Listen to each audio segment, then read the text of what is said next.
Hello everyone, শিক্ষাকোণ YouTube চ্যানেলের আরো একটি নতুন ভিডিওতে সকলকে স্বাগত। তোমরা যারা এই চ্যানেলে নতুন তারা অবশ্যই চ্যানেলটিকে সাবস্ক্রাইব এবং ফলো করবে। আজকে ক্লাস 11 এর ফার্স্ট সেমিস্টারের ইউনিট 1 থেকে একটি টপিক আলোচনা করা হবে, শিক্ষার ব্যক্তিতান্ত্রিক এবং সমাজতান্ত্রিক লক্ষ্য। এর আগে শিক্ষার বিভিন্ন লক্ষ্যগুলিকে আলোচনা করা হয়েছে। আজকে শুধুমাত্র ব্যক্তিতান্ত্রিক এবং সমাজতান্ত্রিক লক্ষ্যের উপর বিশেষ গুরুত্ব দেওয়া হবে। শিক্ষার লক্ষ্য, এর আগের ভিডিওতে আমি শিক্ষার লক্ষ্য প্রসঙ্গে বিস্তারিত আলোচনা করেছি যে শিক্ষার কোনো নির্দিষ্ট লক্ষ্য নেই। তো তার ভিডিও লিংক তোমাদের ডেসক্রিপশন বক্সে দেওয়া থাকবে, তোমরা সেখান থেকেও দেখে নিতে পারো। শিক্ষার লক্ষ্য কখনোই একটি নির্দিষ্ট হতে পারে না। শিক্ষার লক্ষ্য হচ্ছে বহুমুখী, তাই এর সংখ্যাও অনেক। যুগে যুগে সময়ের পরিবর্তনে বিভিন্ন শিক্ষাবিদ এবং দার্শনিকরা শিক্ষার প্রকৃত লক্ষ্য নির্ধারণ করতে গিয়ে ব্যক্তি স্বাতন্ত্রতাবাদী এবং সমাজতন্ত্রবাদী এই দুটি গোষ্ঠীতে বিভক্ত হয়েছেন। যারা শিক্ষার ব্যক্তিতান্ত্রিক লক্ষ্যকে বিশ্বাস করেন তাদের বলা হয় ব্যক্তি স্বাতন্ত্র্যবাদী, এবং যারা সমাজের উন্নয়নকে শিক্ষার লক্ষ্য হিসেবে বিবেচনা করেন তাদের বলা হয় সমাজতন্ত্রবাদী।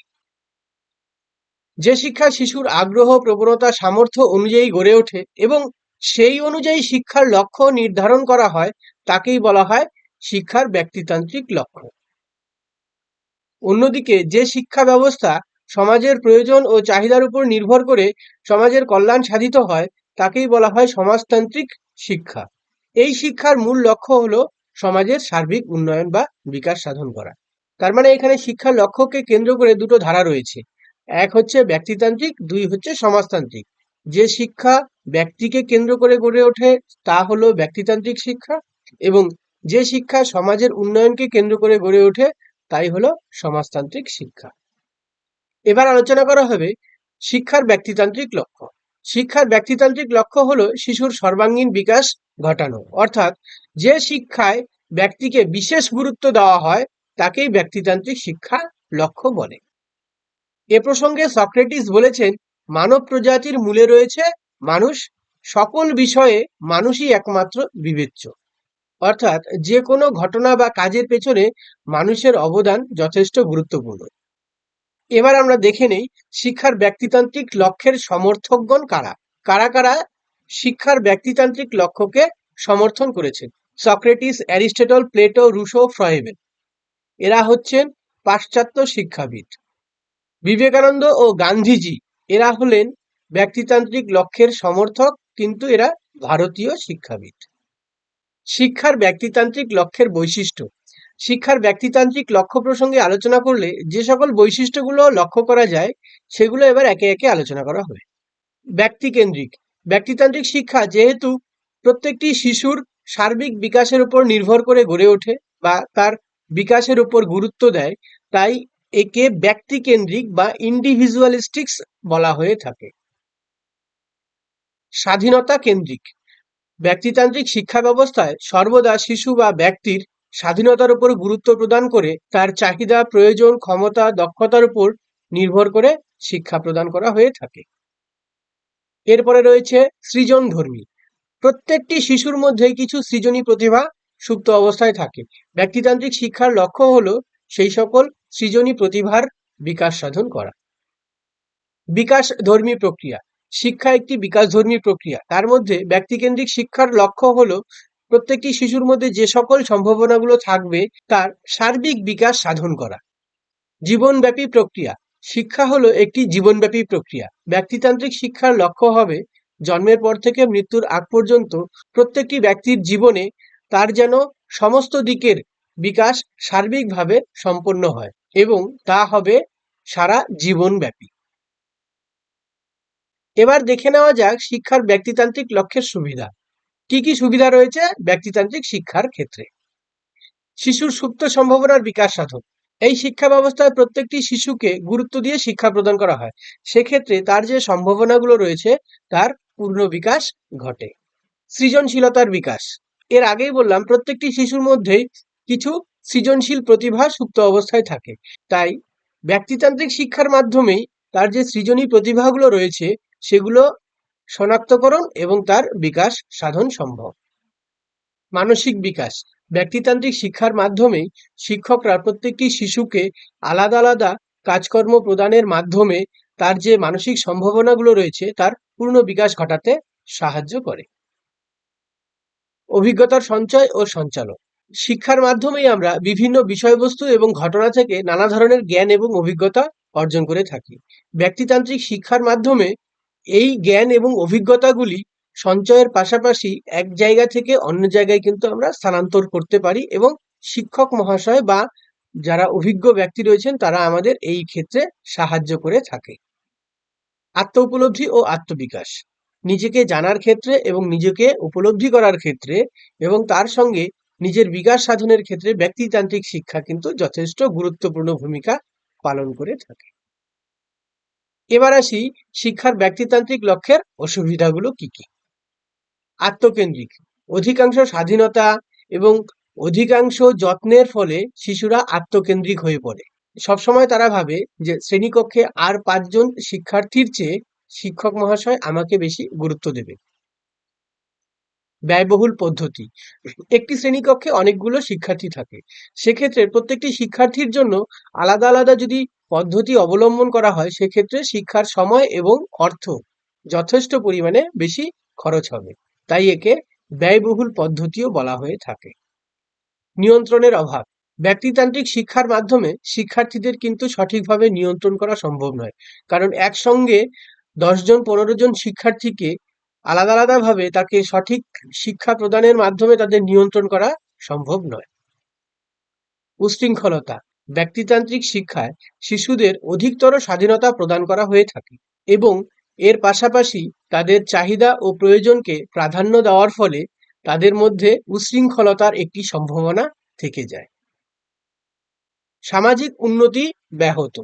ব্যক্তিতান্ত্রিক শিক্ষার মাধ্যমে সমাজকে গুরুত্ব দেওয়া হয় না, সবসময় নির্দিষ্টভাবে শিক্ষার্থী বা ব্যক্তিদেরই গুরুত্ব প্রদান করা হয়ে থাকে, এর ফলে সমাজের উন্নয়ন ব্যাহত হয়।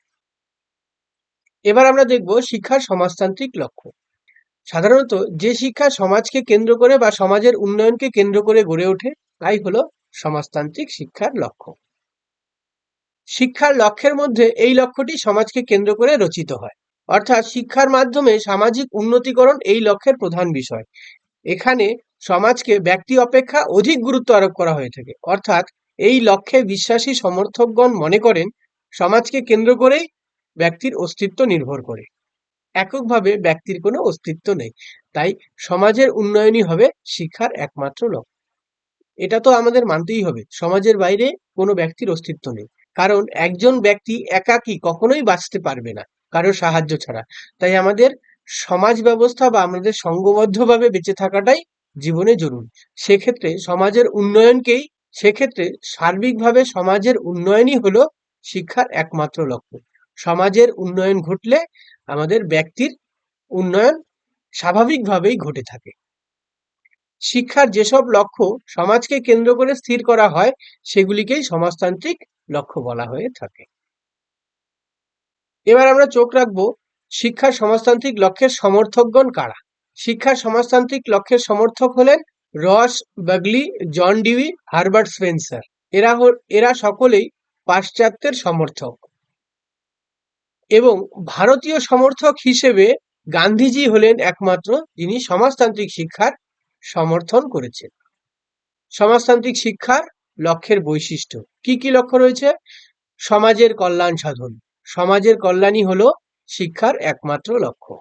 সমাজে অবস্থিত ব্যক্তিবর্গের চাহিদা পূরণ। আমরা যে সমাজ ব্যবস্থায় বসবাস করছি আমাদের যে সকল চাহিদা রয়েছে সেই সকল চাহিদাগুলো পূরণ করাই সমাজতান্ত্রিক শিক্ষার লক্ষ্য। সমাজের গতিশীলতা বজায় রাখা। সমাজ একটি গতিশীল ব্যবস্থা, কারণ সময়ের সাথে সাথে সমাজ ব্যবস্থার পরিবর্তন ঘটতে থাকে, তাই এই পরিবর্তনশীলতার ধারাবাহিকতা বজায় রাখবে সমাজতান্ত্রিক শিক্ষা। সামাজিক ঐতিহ্যের সংরক্ষণ, উন্নয়ন ও সঞ্চালন। প্রত্যেকটি সমাজ ব্যবস্থার কিছু নির্দিষ্ট সংস্কৃতি ও ঐতিহ্য রয়েছে যেগুলিকে সংরক্ষণ, উন্নয়ন এবং সঞ্চালন করতে হয়। সমাজতান্ত্রিক শিক্ষা এই বিষয়টির উপর যথেষ্ট গুরুত্ব দিয়েছে। জাতীয় সংহতি রক্ষা। জাতীয় সংহতি রক্ষা। আশা করি জাতীয় সংহতি সম্পর্কে একটি সুস্পষ্ট ধারণা তোমাদের রয়েছে। সকলের মধ্যে ঐক্য স্থাপন করাই হলো জাতীয় সংহতি। সমাজতান্ত্রিক শিক্ষার একটি গুরুত্বপূর্ণ দিক সকলের মধ্যে ঐক্য স্থাপন করা। সমাজের সার্বিক উন্নয়ন, এতক্ষণ যা আলোচনা করলাম সবগুলোই কিন্তু সমাজের উন্নয়নের কথা। তাই সমাজতান্ত্রিক শিক্ষার সার্বিক লক্ষ্য হবে সমাজের সমস্ত দিকের উন্নয়ন সাধন করা। এগুলো হলো সমাজতান্ত্রিক শিক্ষার লক্ষ্যের এক একটি বৈশিষ্ট্য। এবার এর কি সুবিধা রয়েছে বা কি কি ভালো দিক রয়েছে সেগুলো আলোচনা করা যাক। নিরাপত্তা প্রদান, সমাজতান্ত্রিক শিক্ষার লক্ষ্য হবে সমাজে অবস্থিত প্রত্যেকটি ব্যক্তিকে নিরাপত্তা প্রদান করা। সামাজিক উন্নতি সাধন, সমাজের যেন উন্নতি হয়, সমাজের বিভিন্ন দিকের যেন বিকাশ ঘটে, এই হলো সামাজিক শিক্ষার লক্ষ্য। নিয়ম শৃঙ্খলা গঠন, সমাজে অবস্থিত প্রত্যেকটি মানুষ যেন নিয়ম শৃঙ্খল ভাবে গড়ে ওঠে। এই শিক্ষার মাধ্যমে সমাজে অবস্থিত প্রত্যেকটি ব্যক্তির মধ্যে যেন নিয়ম শৃঙ্খলা গঠনের যে বিভিন্ন দিকগুলো থাকে সেগুলো যেন সুস্পষ্টভাবে গড়ে ওঠে। ব্যক্তির সামাজিকীকরণ, সমাজে অবস্থিত প্রত্যেকটি ব্যক্তি যেন সমাজের নিয়ম শৃঙ্খলা, অনুশাসন, রীতিনীতি এগুলো মেনে চলার মাধ্যমে তার মধ্যে সামাজিকীকরণ ঘটে, সেদিকেও লক্ষ্য রাখে সমাজতান্ত্রিক শিক্ষা। জাতীয় সংহতি গঠন, একটু আগেই বললাম সকলের মধ্যে ঐক্য স্থাপন করাও সমাজতান্ত্রিক শিক্ষার একটি ভালো দিক। জনশিক্ষা ব্যবস্থা, সমাজে অবস্থিত সকলেই যেন শিক্ষা গ্রহণ করতে পারে তারও ব্যবস্থা সমাজতান্ত্রিক শিক্ষা করে থাকে। সামাজিক সচেতনতা, সমাজ সম্পর্কে যে বিভিন্ন দিকগুলো রয়েছে সে সম্পর্কে সবাইকে সচেতন এবং অবগত করা সমাজতান্ত্রিক শিক্ষার একটি গুরুত্বপূর্ণ দিক। এবার দেখব অসুবিধা। ভালো দিক থাকলে খারাপ দিক থাকবেই, এটাই স্বাভাবিক। তাই এর যে সকল অসুবিধাগুলো রয়েছে সেগুলো হলো একমুখী শিক্ষা। সমাজতান্ত্রিক শিক্ষা হলো একমুখী, কারণ এখানে ব্যক্তিকে খুব একটা গুরুত্ব দেওয়া হয় না। ব্যক্তির চাহিদা অবহেলিত, সমাজতান্ত্রিক শিক্ষায় সমাজকে অধিক গুরুত্ব দেওয়ার ফলে ব্যক্তির যে চাহিদা এবং প্রয়োজন সেগুলিকে ঠিকঠাকভাবে গুরুত্ব দেওয়া হয় না। তাই সমাজতান্ত্রিক শিক্ষায় ব্যক্তির চাহিদা হচ্ছে অবহেলিত। শিশুর সৃজনশীলতার বিকাশে বাধা, এই শিক্ষা ব্যবস্থার মাধ্যমে প্রত্যেকটি শিক্ষার্থীকে যেহেতু গুরুত্ব দেওয়া হয় না, তাই তার সৃজনশীল যে বিভিন্ন দিকগুলো রয়েছে সেগুলো বিকাশের ক্ষেত্রে অনেকাংশে বাধার সৃষ্টি হতে পারে। সংকীর্ণ জাতীয়তাবাদের বিকাশ, সমাজতান্ত্রিক শিক্ষায় জাতীয় সংহতিকে গুরুত্ব দেওয়া হলেও অনেকাংশে লক্ষ্য করা যায় জাতীয়তাবাদ অনেক সময় সংকীর্ণ হয়ে পড়ে। আত্মপ্রকাশের পথ রুদ্ধ, সমাজতান্ত্রিক শিক্ষায় দলগতভাবে শিক্ষা প্রদানের ফলে অনেক সময় দেখা যায় শিক্ষার্থীদের নিজস্বতা বা তার আত্মপ্রকাশ ঘটাতে সক্ষম হয় না। রাষ্ট্রপ্রধানের স্বেচ্ছাচারিতা, সমাজতান্ত্রিক শিক্ষায় অধিকাংশ সময় দেখা যায় রাষ্ট্রপ্রধানরা যখন ক্ষমতা পায় তখন তাদের মতো করে স্বৈরতান্ত্রিক বা স্বেচ্ছাচারিতা চালাতেও পারে, এই সম্ভাবনা কিন্তু থেকে যায়। Thank you and keep watching.